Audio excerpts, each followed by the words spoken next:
which focuses on the education of individuals who are interested in going into the healthcare field. And this is really what made me want to create this webinar series in collaboration with Dr. Interested, as I'm also one of the executive assistants at Dr. Interested. And both of these are two great organizations that you can look more into after this webinar. And yeah, so I'll be one of your MCs for today's webinar series called Future Doctors Forum. And I'll turn it to Evin Bradley, the other MC. Hi, my name is Evin Bradley, as Calvin said. I was invited to also be an MC in this webinar. I personally also want to become a doctor, and I think this is a great opportunity for everyone. And I just want to say thank you to Calvin for allowing me to be here. Okay, let's turn our attention to our first panelist, V Pham from Wichita State. Hello, everybody. My name is V, and I am a first year at Wichita State, and I live in America. So, first of all, I wanted to talk about my college application. And honestly, as a first generation student, I wasn't given the proper resources or grew up with parents who were going to college. So they were never able to graduate. So it was kind of hard for me to understand what to do as a checklist, but I had a good resources from my counselor. So ultimately, I decided to go to my state school due to the location and cost, and I just already feel connected to the school there. And in high school, I went to a high school that had a program for biomedical and health science, and I had a really good teacher in senior year that connected me to shadow various healthcare occupations, such as a respiratory therapist, working in med surge and the neuro ICU. And I already knew what I wanted to work in a sense, but during this time, I decided on being a family physician, but I feel like I was not fully committed, and I knew I wanted something more fast-paced. So I wanted to talk about my college life.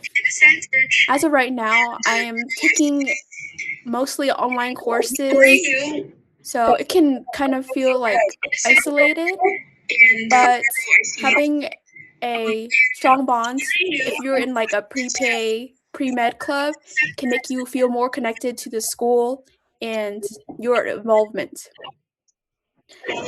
So the med field I am looking at right now, I know it says pre-med on the slide, but I am actually pre-PA. And specifically, I want to work in a fast-paced environment where I can make decisions and be able to adapt quickly to provide the best outcome. So right now, I'm looking towards emergency medicine, and currently, I'm a scribe in the emergency department, which is very helpful. And lastly, for any students interested in medicine, even if you're unsure or don't know where to start, I feel like I would start cold emailing. I know it's scary to email out of nowhere. I would start emailing your like local hospital to volunteer, and I think that can really get you somewhere. And some other good healthcare jobs that require little to no certification would be like scribing. That really doesn't require any certifications. EMTs, nurse aide, and medical assistant. Those are some good jobs to start. And yeah, I think also shadowing the healthcare profession that you want to do or have an idea of what you want to pursue is also a good idea. Then they could connect you with your future employers. So that's all I wanted to say. And I want to thank Calvin for letting me have this opportunity to be on this webinar. Thank you so much, V. Now, turning our attention to our medical student, Tasnime. Thank you, Calvin. Hello, everyone. My name is Tasnime. I'm third-year medical student at the University of Sciences, Faculty of Medicine in Algiers, Algeria. That's in North Africa, if you don't know it. So I would like to start talking about the medical entrance, which is very different from the way it's done in the USA and in Canada. Some people might know it, some people might not, but basically the way we do it is very similar to how it's done in most of Europe and Asia. So right after high school, you take the National Baccalaureate exam, which is kind of like A levels, but with much more subjects to take, and it's only done once every year. And the thing about it is that can you can only take it 1 year, and you cannot know how much you have to score until the results are out, because it depends on each year, depending on how many people are taking the exam and on their scores. So you have to aim for the highest you can get and then hope that it will be enough. Basically, for our applications, the only thing that matters is your grades. I know that sounds kind of, I don't know, it can be bad and it can be good, but so long as you are in the top number of however much they're taking that year, you'll be good to go into medicine. And then we do straight medical school, which is 6 years, and then 1 year of internship instead of undergrad and postgrad. I'd say, like, once you get into medical school, it can feel overwhelming, and the main thing that I would like to advise new med students is to find your study method as soon as possible, because it's possible that the way you studied in high school would not work for you the same in university, considering the amount of material you have to cover and just the change of rhythm and everything. So I think that's the main thing that you should focus on. And of course, to look for opportunities everywhere you can. You can't just sit and expect opportunities to present themselves to you, even if you're feeling anxious or you're self-doubting. You just need to go head in, and hopefully everything falls into place afterwards. And most importantly, try to be part of your community. So once you get into your university, try to find clubs that are in like the same interests as you, so that you can find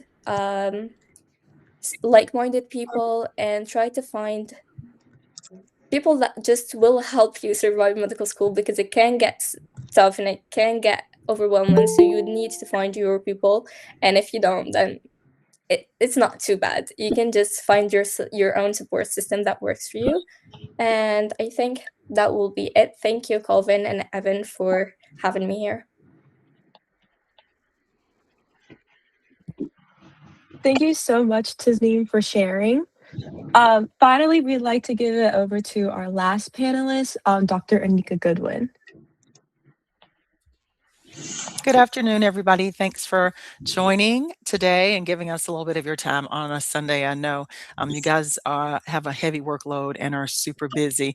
Thank you, Calvin. Thank you, Evin, for the invitation to be on this illustrious panel. I really appreciate it. Kind of reminiscing as you guys talked about being pre-med and being in medical school. I'll be honest, though, I don't miss those days. So my name is Dr. Anika Goodwin. I am a board certified ophthalmologist.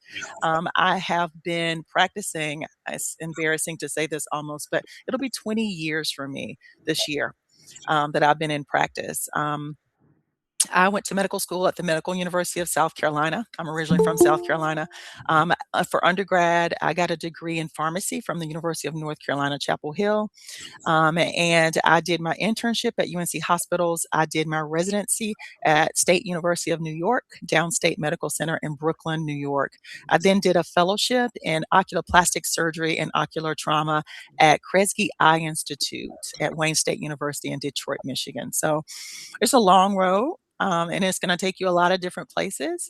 I think that it was a good thing for me to travel to different places around the country because you get to see how people handle things and look at things differently, versus just staying kind of in the section of the country that you're from. I'm originally from the Southeast. So I thought it was a good thing for me. I currently practice a little bit differently than when I started out. When I started out, I was traditional practice. I had clinic 5 days a week. I had OR days once or twice a week, and that's pretty much what most of you probably think of when you're thinking about going into medicine. I kind of pivoted and took a different turn in 2018.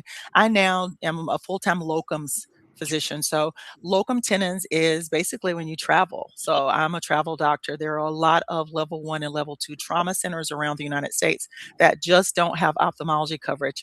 And in order to maintain your designation, you have to have ophthalmology coverage. So I cover level 1 and level 2 trauma centers who need that coverage. I offer inpatient consults for patients who are admitted and have issues about with their eyes directly, or issues that could involve their eyes. I also provide emergency department consults. So I spend a lot of time in the emergency room, and whoo, not my favorite place.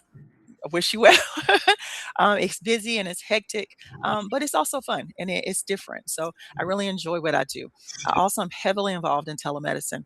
I started to kind of delve into entrepreneurship back in 2017, and I started out with a telemedicine company because I had a strong interest in using telemedicine to create access to ophthalmology. I used to be a residency program director at the University of South Carolina, so I actually screened and chose ophthalmology residents, and then I was the person in charge of their training for those 3 years. And one of the things that I think I learned from that experience is how beneficial video, photography, and all those things can be in ophthalmology. You think of it as a very visual specialty, no pun intended, but a lot of the visual nature of it lends itself well to photographs and video. And so that's what kind of created the interest in telemedicine, specifically in the ophthalmology space for me. I do a lot of that now, whether it be refractive or looking at fundus images for diabetic patients to be sure they don't have diabetic retinopathy. Believe it or not, there are lots of counties all around the United States that have zero eye care provider, no optometrist, no ophthalmologist at all. And so a lot of times these screening examinations are the only way that these patients have access to eye care to see if they need laser or surgical intervention before they lose their sight from something that's preventable like diabetes. I'm going to try not to veer too far off. What was the application process like for residency? So ophthalmology is an early match, and I don't know how much you guys have looked into that at your current level, but there are several early matches. Urology is one, ophthalmology is one, the integrated plastic surgery program, so not the general surgery and then plastic surgery track, but the integrated plastic surgery program is another early match. I think the military matches are also early. What that basically means is you might have seen everyone posting and celebrating for match day in earlier this month. And early matches, we match in January. So we already know where we're going by the time everyone else gets theirs. It's good and it's bad. It's nice because you can kind of take a sigh of relief and say, I know exactly where I'm going. But it's also hectic because we have to get prepared a lot earlier, and you have to know and have your letters of recommendation and all those things ready to go in maybe 6 months before everyone else does in order to meet the timeline for the match requirements. So ophthalmology is an early match. It's a little bit different if you're going into things that aren't an early match. So your timeline is a little more extended. But nonetheless, the main things are securing your letters of recommendation from people who know you well. As someone who I've been on multiple admissions committees at medical schools as well, so I've seen this process from lots of different perspectives, from the perspective of going through it, from the perspective of looking at other applicants. And you want to make sure that it shows if the person who wrote your letter kind of just knows you in a cursory fashion versus someone who knows you really, really well. Those letters really speak to the admissions committee and give us a glimpse into the candidate and not just kind of what we can read on the page. We can see your activities. We can see your grades. I want to know what kind of person this is. And I want to know if this is a person that I want to work with on rounds and in M&M and things like that. So that's important. Make sure that your letter of writer knows you well, make sure that you're involved in things like this. That shows an interest, and it also shows that you're well-rounded. You can handle a very strenuous course load, and still do other things because in medical school, Tasnine, right? Tasneem, did I say it right? In medical school, you are going to be tested. I remember hearing, and you've probably heard this analogy before, it's like drinking water from a fire hydrant, honestly. It's like trying to open your mouth and catch as much of that water as you can, and it is coming full speed ahead like a train. And so, if they know that you can handle your current rigors along with outside activities, it gives them a good idea that you'll be able to keep up with the rapid fire pace of medical school. The other things that we look for are community service and volunteer stuff. So not just interest groups, but doing things that don't necessarily put a feather in your cap, but show that you have a heart for service because physicians are servants in many ways. And so that's another thing that we really look closely at, getting to know the person. So those are the things I would focus on for my application for medical school and for residency. For residency specifically, especially for the ones that are super, super competitive, the most important things are going to be your board scores and your yearly scores that you make for your specialty exams. So once you start residency, you're going to have a yearly exam to show what you've learned that year, and you'll be compared to people the same year in the same specialty around the country. And so those are really, really important exams to do well in if you're applying for fellowships and things after. So even though I hate to minimize people to a grade or to a score, those are the most important things because those are the cutoffs that you have to meet. If you don't make those minimum cutoffs with your scores, we won't get to go further and see the person behind it because unfortunately there's so many applications and so few spots. We have to have some way of getting that number down to a manageable amount of people. So focus heavily on grades and activity. What did you do in medical school to prepare for residency? I got really, really, really good grades. That was my focus in medical school. That was my job, if you will, in medical school. A lot of people my age, by the time I was in medical school, they were in their regular jobs and they were working and they were like had regular lives. And I looked at medical school as my job. And that was the thing that I did. It wasn't like, oh, yeah, I'm still in school. It was a job. And when you look at it that way, it allows you to accept the sacrifices that you have to make with a lot more grace and not be frustrated at the things you can and can't do. Because in order to match in particular residencies, and these days, most of the residencies are getting to a point where they're really, really competitive. It used to be dermatology, ophthalmology, ENT, orthopedics, but now emergency medicine is super competitive.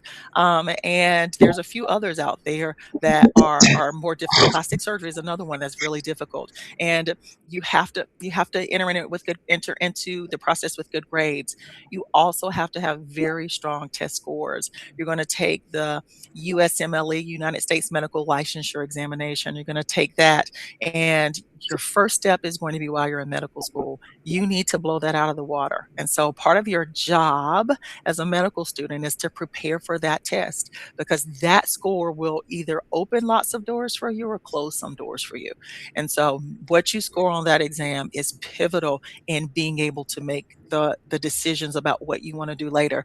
I always tell people when I talk to them about choosing residencies and things like that, the better you do in medical school, the easier it will be for it to be your choice what you do. Because if you don't do well in medical school, you'll end up having to settle for a list of specialties that you can match into versus being able to choose what specialty you want to do. And there are so many physicians out there who are disgruntled, who have burnout. And I honestly think a part of that is because maybe they didn't put themselves in a position to be able to choose the thing that would have not felt so much like work for the rest of their career. I love what I do, and I've been doing it, like I said, 20 years, and I still love what I do. I still enjoy doing it every day. Evan's my daughter, by the way. Evin and I sometimes chat, and she's like, "When are you going to retire?" And I'm like, "I don't know. I don't know even what that looks like because I would miss it. I really like what I do. So I think that's the best piece of advice I can give you is work as hard as you can, study as hard as you can, do as well as you can, so that when it's time to choose, you can choose the thing that you love and not just the thing you think you can match into. What was residency like? Residency is like working three full-time jobs in 1 week is what it really is like. It is relentless, and the days don't end, and the to-do list doesn't end, but you're like a sponge and you're soaking it all in. This is what you've worked for at this point. This is why you studied so hard in high school, and this is why you studied so hard in college. And this is what you've worked for, is this moment where you actually get to take care of patients. And so instead of looking at it like a tremendous amount of work, look at it as a privilege that you have now earned, to be a part of sometimes the saddest moments in people's lives, the happiest moments in people's lives, the scariest moments in people's lives. And so that's what residency is. And in order to do that and do it at the highest level, it's going to take some sacrifice and some investment of time. So I think some of the rules have changed. Again, I'm old. I've been out for a long time. Some of the rules have changed as far as how long you can be on call and all those things. But just prepare yourself for long days, for late nights, and for a learning curve that is almost vertical, because you're going to be learning so quickly, so much, so fast. What are medical licensing exams? So that was what I mentioned earlier. The USMLE, or the United States Medical Licensure Exam, is what it is in the United States. And you take step one after your first year of medical school. I hope it's still this way. If I give you guys any misinformation, it's not my fault. This is the way it was 20 years ago. So do your research to see what's changed now. But we took step one after our first year of medical school. I'm sorry, after our second year of medical school. I'm sorry. And before you start your clinical year, your third year. And it is just a culmination of everything you've learned in the first 2 years of medical school, all in one stressful exam. They've changed the exam a bit since I took it last. There's now like a clinical portion and some things like that. So it's a little bit different, but that's the first step, and that's the step that's going to determine a lot of the residency spots that you have open to you. And then your second and third, you can take your second anytime after you pass your first. I waited until I finished all of my clinical rotations, because that one is primarily clinical. I think I took it my first or second year of took it my first year of ophthalmology residency, which was my second year of residency, because we have an intern year. So I took it my second year of residency. You don't want to wait too long, because you don't want to, especially if you're in something as specialized as I was, ophthalmology. I didn't want to forget all my medicine. So you don't want to wait too long, but you also want to get all of that clinical experience that you can, so that you have that to pour into the test. And then you have a step three, which you have to take before your residency ends, because that is the one that will allow you to become licensed. So you'll have to look at, again, what the timeline is now, but there's 3 steps that you have to pass in order to become a United States licensed medical provider. Now, that doesn't mean board certified. Board certification is a whole different process. So that allows you to get a license. Board certification is what is a credential, if you will, and it is what some hospitals will look for before letting you join their staff. It is what some insurance companies will look for before letting you join their panel. So that's a different sort of feather in your cap that you need to pursue. It's not required that you get board certified, but again, it's going to leave more doors open for you than if you choose not to. So I strongly recommend getting board certified when that opportunity arises after you finish your residency. Anything else you want to share about life and experiences after medical school? It is what you make it. I think that your career in medicine is what you make it. And these days, with the technology that we have, there's the opportunity to practice in so many different ways. It doesn't just have to be get up, get dressed, go to the clinic, come home. It doesn't have to be that anymore. You can have a mix of in-person clinic, of telemedicine clinics. You can volunteer. There's FQHCs, federally qualified health centers, where you can work with the most vulnerable populations and really feel like you're making an impact every single patient every single day. There's so many ways to practice. If, let's say, you don't have any interest in patient care, you can work for drug companies. So there's industry that you can work in. There's AI these days. You can work in the insurance industry, pre-approving or giving second opinions on whether or not people can get certain medications, people can get certain tests, studies, sort of thing.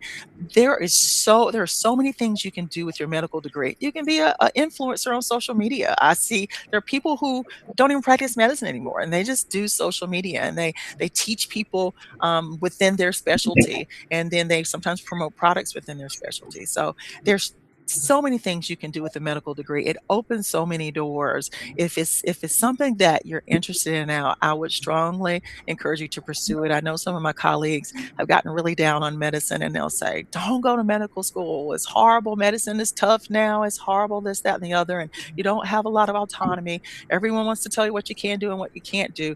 But when you have that degree in your hand, there's so many different things you can do with it, and not all of them go through insurance, and not all of them involve a 9 to 5 or working for a hospital or something like that. You can work solely for yourself, which is what I do now, and I think that's why I love it so much, is because I have the best boss in the world, me. Let me see.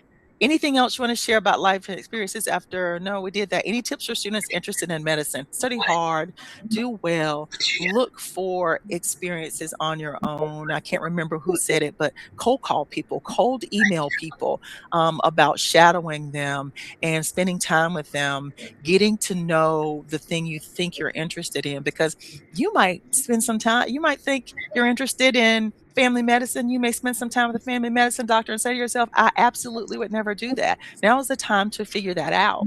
And if that's the case, it doesn't mean medicine is not for you. It just means that field of medicine may not be for you. So the more you can expose yourself to, the easier it's going to be for you to make decisions later about what you truly love and what you're interested in, based on your experience, and not just based on something you read or heard someone else say. So I think that's the biggest thing. Study hard, make really good grades, make sure that you are diversifying your activities beyond just books and studying, and show a passion for service and helping people. I think that's it.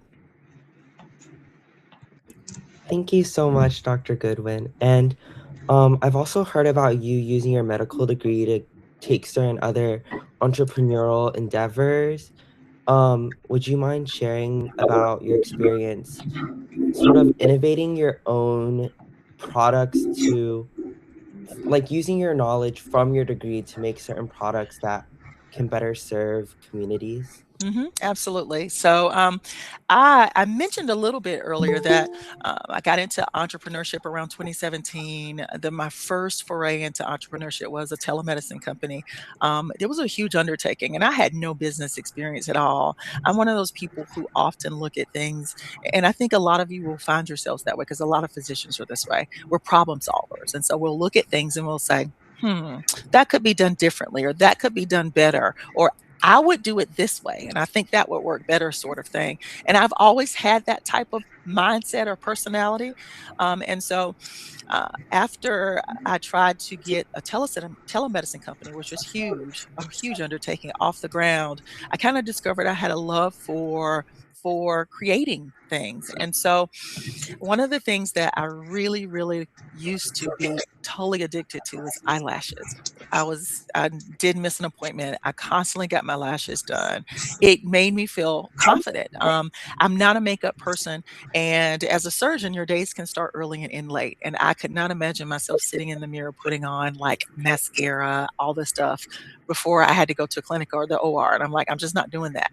But the first time I got my lashes, and I was like, I don't need to do that. I can swipe some lip gloss on my lips and I look really pulled together. So I really got into lashes. It got to a point when I started to do locums. I didn't have a lot of time to get my lashes done. I just didn't have those days built into my schedule. I was doing a lot of traveling. So I decided that I felt like I could figure out a way to do this on my own. I went to Sally's Beauty and I bought some little lashes that you put on with glue. And when I did that, I got them and they felt a little heavy to me. If you've ever worn eyelash extensions, the individual kinds are super light. You don't know they're there. And so I started to tinker with this lash, split it in half, did a couple things to it and put it on, and I loved it. It was so light, but I still sucked at glue. And so I started to look into magnetic lashes, trying to do the same things. All of that to say that it took me down a road where I created a line of magnetic lashes specifically geared towards professional women who want to look good fast, who don't want a heavy lash that looks like Dumbo the elephant, who want something that looks pulled together, easy to apply, can come on and come off quickly, because I didn't want to have lashes on all the time. I wanted to be able to put them on and take them off. And I created a beauty brand called Opulence MD Beauty. I launched the brand in February of 2020. So that was right before COVID. The lockdown for COVID started in March. So I launched February the 14th. And because people were home, people were doing a lot of what we're doing now, Zooms, where you only see this kind of part, it took off. It really took off. And the brand grew so quickly, faster than I ever imagined. I hit my first $1 million in sales that year, in like November of that year, actually on Evan's birthday. I hit my first $1 million mark in sales. And so all of that led up to an appearance on Shark Tank. They reached out to me and I went through their kind of rigorous process of looking at you and looking at your business. And I was able to go onto the show. It aired in April of 2021. I think 2021 or 2022. I can't even remember now. And I was able to get a deal. I got a deal with Kendra Scott, the jewelry mogul. And the brand just did really well. It did so well that it grew, I like to say, like a cancer. It grew so fast. And again, I had no formal business training. I didn't go to business school. I went to medical school. And everything that I've learned in business, I've learned as I went. And so it got to a point where I either had to make a decision that I was going to do that full time and that was going to be my baby, and leave medicine, or I was going to have to hire somebody to do that full time, which was really expensive. And so I decided that I wasn't ready to leave medicine. And so I ended up shutting the brand down. Fortunately or unfortunately, I still have people today who still come to me for lashes right now and want to relaunch the brand. But it wasn't my passion. And that's why I say choose your passion. I'll find your passion and choose it every day, because if you choose your passion, it never gets old. It never will get old. And so that got old for me. I later also launched an eyeglass line called Alexa Elise. It's named after Evin and her sister. And what I learned, because we fail forward and we learn and we apply what we learned so we can do it more smartly the next time. But I decided I didn't want a huge brand. I didn't do a lot of advertising, none of that stuff. I wanted it really, really organic. And so that's more my speed, because it allows me to do medicine and then have that kind of as a side hustle as well. So again, it would go back to that point of you can do anything with an MD. You can do anything with a DO. You can do anything with those degrees, because they automatically give you credibility and trust. And so being an eye surgeon, people trust my brand of eyelashes because they know that I know about eyes and I'm going to do the best I can for my eyes, for their eyes. So when you find that place that you love and brings you joy and that you think is your passion and your calling, there will be other opportunities in there. All you have to do is look for them. I always call it looking for the white space. So you can just be content where some people are, and it's fine doing what you do in your job every day, or you can look where those white spaces and come up with creative ways to fill those white spaces. Thank you so much, Dr. Goodwin, and thank you to all the other panelists. Now we're going into our Q&A part of the webinar. If you guys have any questions for any of the panelists, please put them in the chat, and please specify like which panelist you're asking, or if you're asking all three or two or just in general. And we'll start with some of the questions people put on the Google form when they signed up. So somebody asked, I think,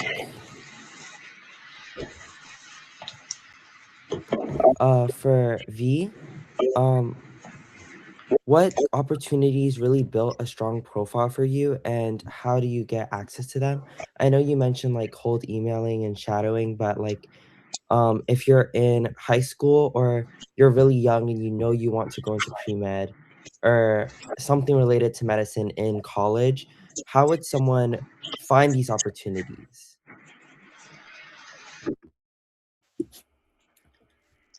Thank you, Calvin, for providing the question. Yeah. So I think it would be like a Google search like online, and or a like some sort of career fair, that like an informational meeting that can lead you to these opportunities, or like knowing more about them, especially if you're in like middle, high school, or up to university. And yeah, like some people, they are not sure of some other professions. I know there are like underrated professions out there, like a surgical tech, and that's like something they might want to look forward towards, or don't know what they want to specialize in as a doctor. And I think that just like provides more diversity than just getting a sense of what a doctor like might be like for them, and it can make you feel more passionate towards your future career. Thank you so much, V. And this is the last question from the Google form that we're going to ask, and it's for Tasneem. What factors or risks should one consider before going into medicine? Like, I know that some people are scared to go into medicine because they're scared that they're going to put all these years and hours into this profession and they might not get matched, or they might just not succeed. So, how would you navigate these risk factors, and what other comments may you have on this question? So, first of all, I think the first thing that you need to be sure of is that medicine is what you want to do. And I know that a lot of people are like, we're still too young to decide on our future, and what if we regret it halfway or anything or stuff like that. But you just need to sit with yourself for a moment and consider what you imagine yourself doing in the future. I personally couldn't see myself doing any other specialty, like aside from medicine. I just knew that it was for me. But I know some people that had options and had to take a lot of time, a lot of thought to decide which one they would go with. So this is mainly it. It's what you need to know is that medicine, you really need to be passionate about it, because as Dr. Goodwin said, you're going to be challenged a lot and you're going to face so many difficulties. You're going to have so many self-doubts. But the thing is, it's just at the end of the day, even if you decide that it's not for you or you don't match, you can't come out as a loser, I'd say, because at the end of the day, you're gonna learn things and you're gonna experience many stuff and face many opportunities. You're gonna meet so many inspirational people. So at the end of the day, it's just a matter of how much you want to do it. And if you're unsure, like it doesn't hurt to, as Dr. Goodwin also said, you go shadow some doctors, see how it is, see if that's how you imagine your future to be like. And just a quick interjection. You're still a doctor if you graduate from med school and you don't match into a residency. You're still a Exactly. doctor. Mhm, Yeah. and there's still things that you can do. Some of these industry jobs don't require a residency at all. There's some other things, and also you can consider other residencies that don't always feel that you might be a candidate for.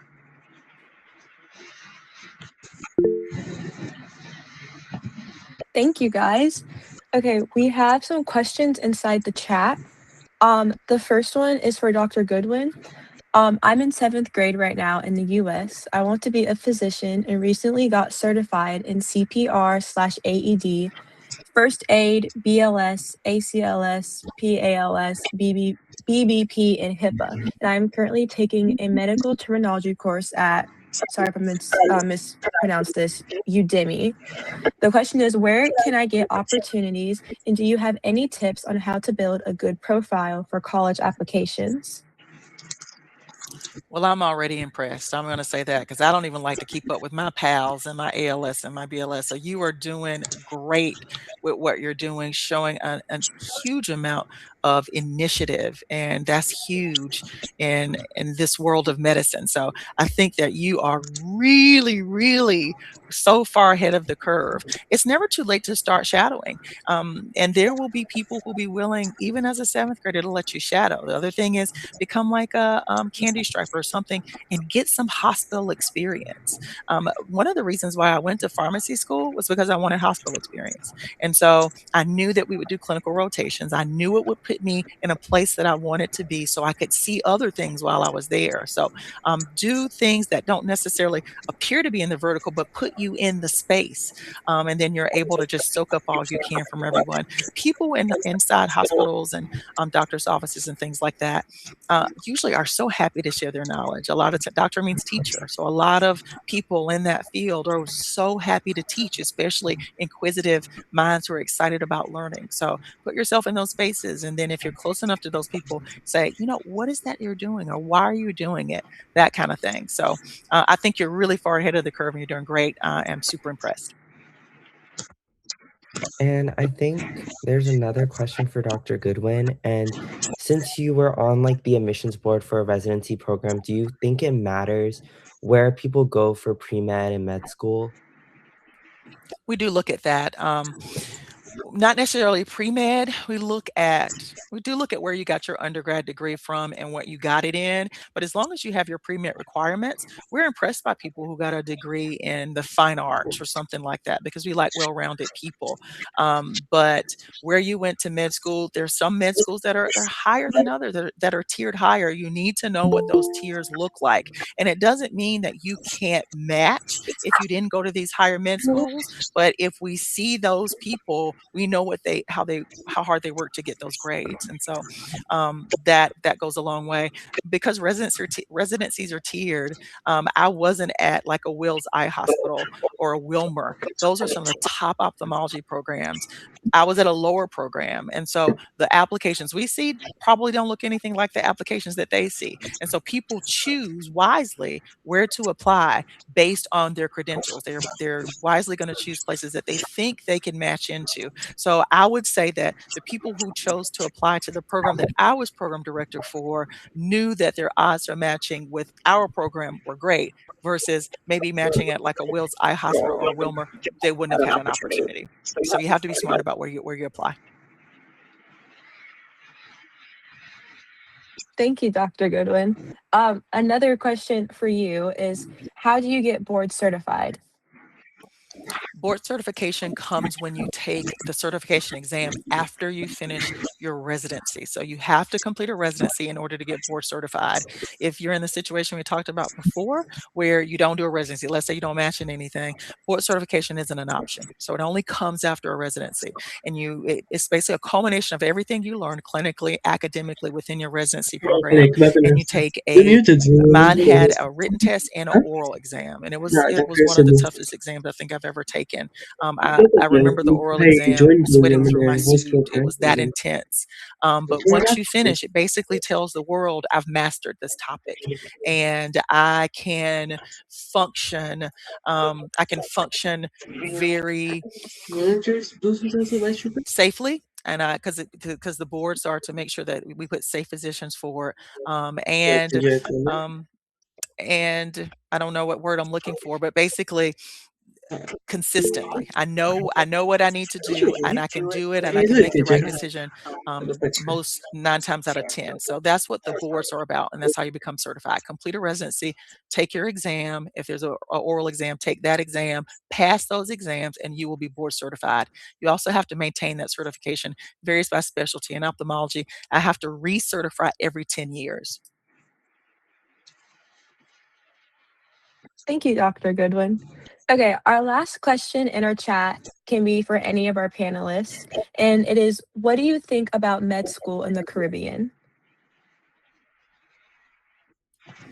I have a friend who went to med school in the Caribbean, so that's my only experience with it. She's an emergency medicine physician. She matched at a U.S. residency program. She is board certified in emergency medicine. She has worked multiple places in emergency medicine. So I think that there's opportunities for people who go to those schools. We call them FMGs, or foreign medical graduates, is what they're considered. If you're looking at really, really top tier programs like Wilmer and Wills, like I talked about for ophthalmology, you may not have a chance there, but you will absolutely have an opportunity to match in other programs. So you just have to be wise about what you choose, and specialty may matter. It's more difficult for FMGs to match into the really competitive specialties. Not impossible, just slightly more difficult. So you have to take a different approach.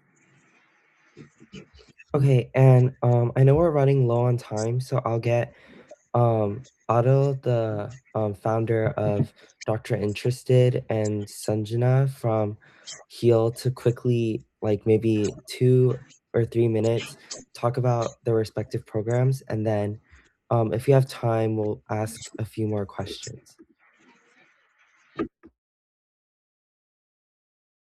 Sure. Do you want me to go first, or? I don't think Can you hear me? Yes. Okay. So first of all, I want to say thank you to Calvin and Evan for running this webinar. They've been doing a really great job on it. And thank you to all our panelists who joined today. So basically what HEAL stands for is Health Education, Advocacy, and Leadership. And it's a student-led nonprofit where high school students can work together to make health education more accessible, both locally and around the world. So the main goal of HEAL is to help people understand health topics and give them the knowledge and resources that they need to take care of themselves. So what we do these things through interactive workshops, donation drives, and community events, especially for kids and in underserved communities. So something that makes HEAL different from other nonprofits is that it's completely student run and global. We currently have around 24 to 25 different chapters in different parts of the world, and anyone can start a chapter in their own area in any country as well. So if you do, you can get the support and guidance through our Global Health Ambassadors Program, which helps manage chapters and grow our impact. We also run a mentorship program in the summer, which includes a free global summer camp over Zoom where high school students can teach younger students about different health topics. Right now, we're looking for mentors who want to teach and help these students. So we'll get some information out about that later on our Instagram. And we also have different programs within HEAL, like leadership roles, how to manage your chapter, and health focused initiatives. We have our Global Health Ambassadors Program, which manages our chapters, our Health, Career, and Occupations Program, led by Calvin, and we have our mentorship program. So if you have any questions, feel free to DM us on Instagram or DM me on any platform on LinkedIn or Instagram. Okay, so I'll go next with Dr. Interested. And seeing that we only have 5 minutes left, I'll do the outro with the intro for Dr. Interested. So we thank everyone for joining us today. We thank our panelists. You have all been so amazing, our MCs and our partners at HEAL. Dr. Interested also thanks the Government of Canada, the Global Foundation of Canada, and the Student Leadership Network for their funding and support of the programs that we run. Now, a little bit about Dr. Interested. We are a international youth-led civil society. And a few of those words are really important. International, we run in 106 countries. Our goal is to bring students together across borders. Student-led, meaning that our entire leadership is under 30. However, we do consult with both certified doctors, practicing doctors, along with medical students when we're making our programs. And so we have a lot of advisors there who do make sure that the information we're giving out is correct. And then the other word there was civil society. We are a registered civil society with the United Nations Council for Economic and Social Development. And we more or less run on 3 pillars. The first one is education, career education, helping youth discover careers, looking into the different things that they can do, and also seeing people like them in the careers they want to be in. It is very difficult for students to work towards a goal if they don't see themselves in that goal, in that role. So we try to connect students with diverse people who are working in the professions they want to be in. We primarily engage equity deserving youth. Across our 106 countries, we've been able to reach 160,000 youth and give them access to career education. Our second pillar is youth led sort of idea of advocacy. We work on policy papers, we do consultations. Our latest paper was with the United Nations Office for High Commissioner for Human Rights. We wrote to them about different ways that current mental health is impacting the accessibility of human rights by children. And at the same time, right now, we're consulting with the European Union on their public policy regarding public health.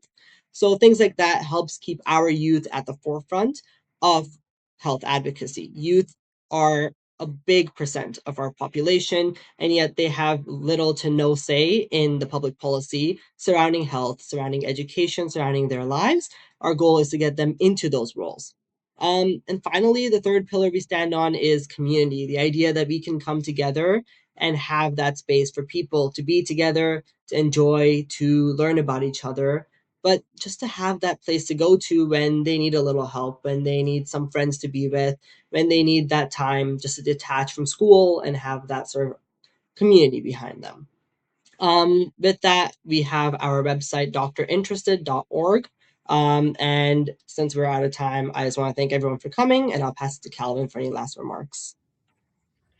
Yes, and I just want to remind everyone that both of these organizations still have opportunities for you to join and to become a part of them.